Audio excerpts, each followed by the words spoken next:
This is Agricultural Research Council of Nigerian Television, Mabushi, Abuja. My name is Joshua Ishaya. Today on the program Back to Farm, we'll be discussing oil palm processing and marketing. Palm oil primarily comes from palm oil plantations, which are large agricultural areas dedicated to growing oil palm trees. These plantations are predominantly found in tropical regions, with Malaysia, Indonesia, Nigeria being the leading producers of palm oil globally. The palm oil tree, scientifically known as Elias genuenus, is native to West Africa, and Nigeria has been extensively cultivated in South Asia, Latin America, and other tropical regions due to its high oil yield. The palm oil industry relies on these plantations to meet the global demand for palm oil. Harvested fruit bunches are processed to obtain palm oil. The fruits are first separated from the bunches, and then the oil is extracted from the fruit using various methods. The extracted oil is referred to as crude palm oil, which is further processed to refine it into usable palm oil. This is your first Agricultural Research Council on Nigerian Television. Sit back and take a look at how palm oil is being processed and marketed. I want to tell you that oil palm is a highly profitable business today. As you step out on the road, through Marian, through IBB, through the major highway, you see small vehicles. Small vehicles that you never saw in the last 4 years or 5 years or 10 years. But now they have dominated everywhere, conveying palm oil all over the place. The meaning is that somebody or people are staying somewhere to control the business down here. They decided that they must get to the production or processing centers and evacuate the oil. And they are the ones determining the prices of palm oil today. You go to this area, you will not find palm oil to buy because people have paid for it ahead of time. That is because it is the red gold that we have now. That is, palm oil is called red gold. And from there are a lot of benefits that come out from that red palm oil you are seeing. You are only using a little of it for your cooking. But so much is coming out of it. So much of it is coming out. For this discussion, we will concentrate on what comes out as palm oil. But you can get palm kernel cake, you can get palm kernel oil, you can get a lot of things that are useful industrially. But even the palm oil itself that people come and evacuate from our processing centers, it is a market commodity that everyone should love to embrace. I want to tell you that little quantity you are buying, a tree of oil palm has an expected production capacity. Before you talk about the total number of trees per hectare, plus or minus, you are supposed to have 150 stands per hectare. And if you know the value from one tree, you already begin to calculate your money. I don't know whether you follow. You begin to calculate what? Your money. And conventionally, there is a yield that is for 1 hectare of oil palm. What we call fresh fruit bunch, FFB. It is the bunch harvested. There is a quantity that is harvested from 1 hectare. That quantity is between 3.3 to 3.5 metric tons. That is the weight of the quantity that comes out from 1 hectare. But you know, the processing of palm oil does not stop at harvesting the bunches. You go further to subject it to a lot of processes that will give you the palm oil you are looking for. There is also the way you handle the palm fruits that you are going to process that will bring something that is very, very injurious to the palm oil you are consuming. And that is why you have to be very, very careful. There are sources you go to buy the palm oil. You are buying palm oil that carries a lot of free fatty acids. These acids are not healthy for us because they are damaging our health. They cause type 2 diabetes, and they also cause cancer instrumentally. Just like those who go to spray chemicals in the field, they spray and continue to die instrumentally. You know what I mean? Those people who do not respect the instructions that follow going to spray agrochemicals, they are dying instrumentally. There is a level of poison from these chemicals they are inhaling as they go out to spray. And when they finish, they tell you, I'll take palm oil, I take milk. Nonsense. Because the damage is already being done before you take the palm oil. So the same thing in your processing. When the nuts becomes overripe, some of them drop on the ground. Some of them have started rotting. You go and collect for processing. You have already increased the free fatty acids in it. So you must harvest as at when due. That begins to give you the quality of palm oil you are expecting. And that quality will give you better pricing, especially if you are going to do export.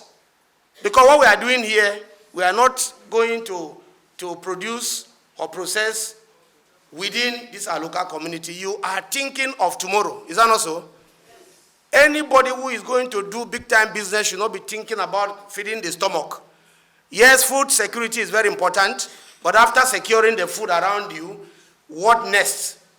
You need to sell out to better your life and improve your economy. Is that not so? Yes. So the economy of it is that there is a price per liter of palm oil, and there is a quantity of liters of oil that comes out per tree. If you multiply that quantity of palm oil that comes out per tree times the number of trees per hectare, you already beginning to count your money.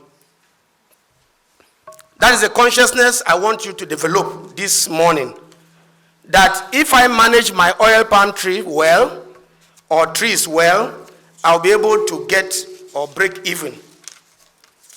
So I'm going to give you some statistics here to help you, begin to calculate what assuming you are going to take on oil palm cultivation. Oil palm yields between 18 to 30 tons. Fresh fruit bunch, I've said it earlier. But your selection of the type of variety or species matters a lot. You must know the variety that will give you what you are looking for. By the time you get this paper, you will see the different characteristics of varieties and what their value is. Processing one tree for palm oil gives you 35 to 75 liters, one tree of oil palm. We have Tenera, we have Piscifera, we have Dura. These are the three major species or varieties of oil palm. And I have just said that Tenera is the best out of it because it combines the quality of Dura and combines the quality of Piscifera to bring out the Tenera. I want to say that if you select Tenera, Tenera has the potential of giving you 22 to 25 tons of fresh fruit bunch. It is also supposed to give you, if you have good maintenance, in theory we have 35 to 75 liters. But under farmers' practice, the one me and you will do and process our oil locally without involving technology that we are going to talk about, you are supposed to have nothing less than 25 liters to 52 liters per tree. The reason being that if you plant Tenera, you should be having nothing less than 12 bunches per head. 12 bunches surrounding the whole palm tree head. I don't know whether you have ever seen that kind of thing. The whole head, you will find no space for branch. The bunches will cover up everywhere. If you harvest one tree and process one tree, you should be able to get nothing less than 25 to 52 liters. In establishing oil palm farm for 1 hectare, you need between 500,000 naira to about 1 million naira to establish 1 hectare. I'm just taking you through a simple cost-benefit analysis of this crop. Now, if you multiply that, you have 3 million. Is that not so? I'm also telling you that you can get much more than that from 1 hectare, because I've just used a lower limit. That is the best possibility. Whether you do not put high amount of maintenance in the farm, you are sure of getting 25 liters per tree. So, with good management, application or adoption of good agronomic practices, where you are procuring the right variety, you are going to the farm at the time you need to go there, when you process at the right time, everything done the way it should be done, all things being equal, you should be able to get much more than that. And that's why we are here. Every other grammar may not make meaning, but I would like to, encourage your consciousness that if you take on oil palm business and get to the point where you begin to harvest and process, you should be able to gather the money we are talking about.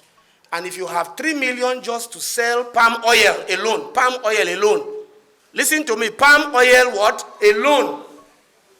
There are other benefits up to the shell. Up to the shell. It's not wasted. Up to your palm wine. I hope you know that palm wine too is money. Yes. If you go to NIFOR, the mandate research institute that work on oil palm, you will see fresh palm wine there. So that is the economy of it. Then, so it is a profitable business anytime, any day. And that is why you see the allergies buy those small trucks and send their agents go down to the field. In fact, they know centers more than you do who are from this state. They drive through those rough parts with those small vehicles. They enter and buy off. When you go to buy that palm oil, they tell you it has been bought because somebody somewhere has seen the value in oil palm business. Now, let us go to the processing. If you go through the processing, you will see that our traditional method of processing has limited us a great deal.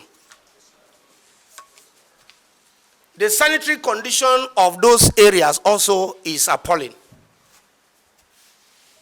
And we believe that that is the best we can get. No.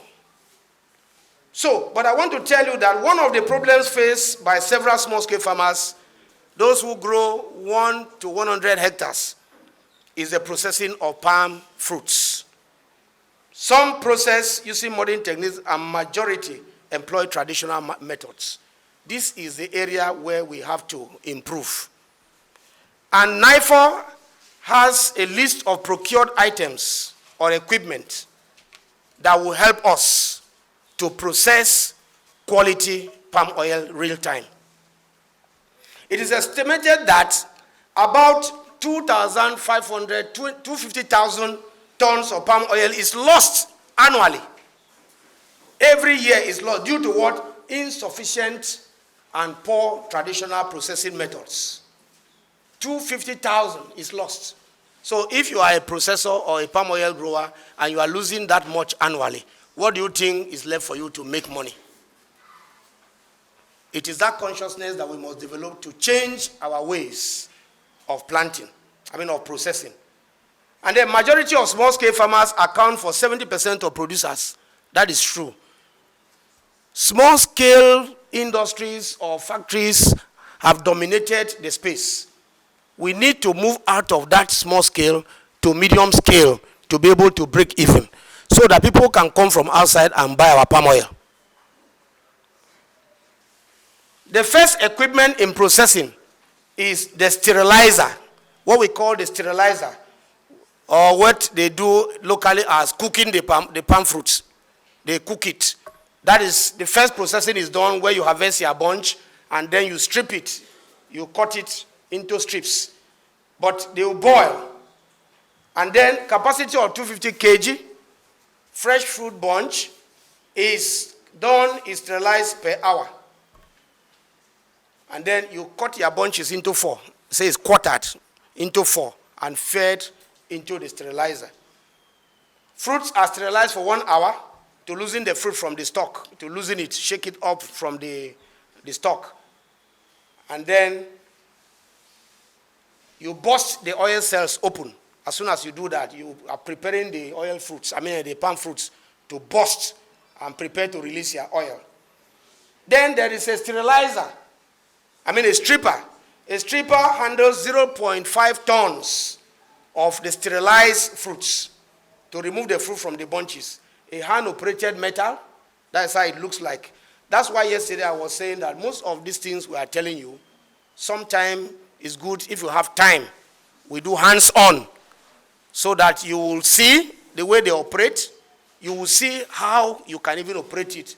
Peradventure, one day you will get into it so that it won't be strange. There's another equipment that is called the digestive screw press. Now you digest. Digestion means it's like you are, pressing. You are squeezing. You are squeezing. That process has two components. There is a horizontal. There is also the screw press driven by the entire prime mover. That is technicality of it. Let us not go there. But know it that there is a sterilizer, there is a stripper, there is a digester, there is a clarifier. The word clarify means that you make it purer, clearer, let it be separated. It's coming out something pure. Better than when it started coming out. And it clarifies the crude oil from the digestive press. And it is advisable that farmers with 100-hectare plantation can procure bigger mills with capacity of 1.5 tons fresh fruit bunch per hour. That is the output. Now, I want to let us know that before you get to all these stages of processing and marketing, the most important aspect of everything we are doing here is to do what? Is to plant it. So now let's talk about the agronomy. The agronomy means that what do I do to start an oil palm farm? Moving forward, having started, what will I do within the period of its growth to give me a better yield? And what you put in is what you will do what? Get. If you don't put in anything, you will not get anything. A farmer who goes to plant and goes to sleep, is he expecting anything? No. You must work up yourself to be up and doing from day one. And that's why for you to start an oil palm business, you must be able to have a land. Abi? Yes. You have a land. If you don't have a land, you can hire a land. If you don't hire a land, you can buy a land. You can lease. Somebody can lease it to you. So, but what I'm saying is that you can buy a land if you don't own one. There are no two ways about it. If you don't have land, you need to buy land. That means you make provision to buy a land if you don't have land, as family land or community land. Then, having got that land, test the soil. Sometimes you will not clear the field or the bush before you test the soil. Sometimes you need to clear before you make the field open. But what you will not do prior to soil testing is that you don't burn. You will not burn before you go and collect the soil samples. If you burn, you are going to tamper with what you are expecting the results of that soil test. Because you may have destroyed certain things in that soil. You may have caused that soil to to change its texture and structure. So, the originality of the soil must be when the bush is still there, untampered with, or when you freshly cleared. Go and collect your soil sample. And you will agree with me that the soil is always heterogeneous. What do we mean? Big grammar, but good to understand.